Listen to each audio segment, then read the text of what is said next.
From JBS Studios in Greater New York, this is the JBS News Update with Teisha Bader. I'm Teisha Bader with the JBS News Update for Tuesday, October the 22nd, 2024. An Israeli reservist was killed in a Hezbollah rocket attack on northern Israel today. He is 27-year-old Master Sergeant in Reserve Sa'ar Eliad Navarsky. 3 other IDF soldiers were seriously wounded in the same incident.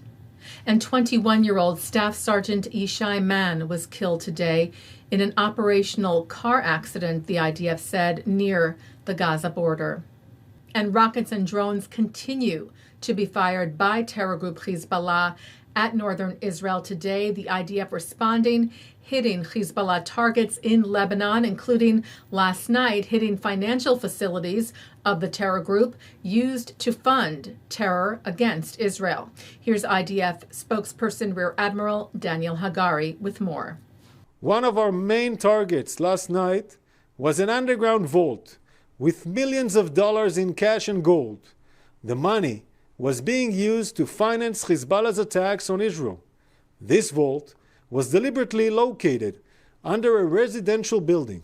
Hagari also declassified information on a bunker hidden underneath a hospital in southern Beirut that he said contains hundreds of millions of dollars in cash and gold. Hezbollah built this bunker directly underneath this hospital. There are hundreds of millions of dollars in cash and gold inside the bunker right now. I'm calling on the Lebanese government, Lebanese authorities, and the international organizations. Don't allow Hezbollah to use the money for terror and to attack Israel. Hagari warned that the Israeli Air Force was monitoring the compound, but said that Israel would not launch a strike on the hospital itself, as it is at war with Hezbollah and not with the Lebanese people. U.S. Secretary of State Antony Blinken arrived in Israel today to discuss the situation on the Lebanese border as well as in Gaza. Blinken met with Israeli Prime Minister Benjamin Netanyahu in Jerusalem, where State Department spokesperson Matthew Miller said he underscored the need to capitalize on Israel's successful action to bring Hamas's leader Yahya Sinwar to justice by securing the release of all hostages and ending the conflict in Gaza in a way that provides lasting security for Israelis and Palestinians alike. And Miller said, emphasized the need for more humanitarian aid to go into Gaza. The two also discussed Lebanon and ongoing efforts to reach a diplomatic solution that he said allows civilians on both sides of the border to return to their homes, and discussed the need to deter further regional aggression from Iran and its proxies, including ongoing efforts by the United States and its partners. Blinken also met today with Israel's President Isaac Herzog and Defense Minister Yoav Gallant, as well as with family members of the hostages who remain captive in Gaza. Israel police and Israel security agency, the Shin Bet, revealed today that it thwarted a 5th assassination attempt in a month, directed by Iranian intelligence, saying 7 suspects, Arab Israelis, were arrested for plotting attacks on a senior scientist and mayor in Israel, and that investigations revealed an Iranian network recruiting Israelis for terror missions. A number of anti-Israel protesters who occupied an administrative building at the University of Minnesota yesterday and prevented staff from leaving were arrested.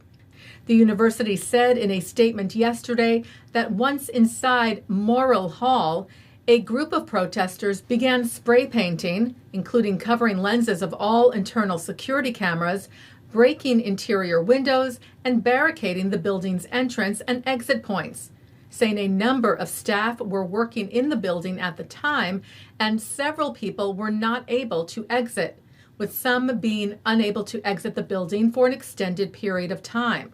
University police were called to the scene and arrested 11 people. The protesters are demanding that the school divests from Israel. An investigation is ongoing. Well, a special night of study and song was held tonight at Tel Aviv's Hostage Square for Hoshana Rabbah, the last day of Sukkot.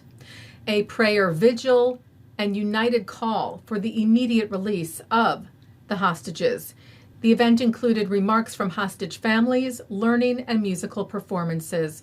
Organizers saying our holiday joy cannot be complete unless we act for the sake of our brothers and sisters who are held captive.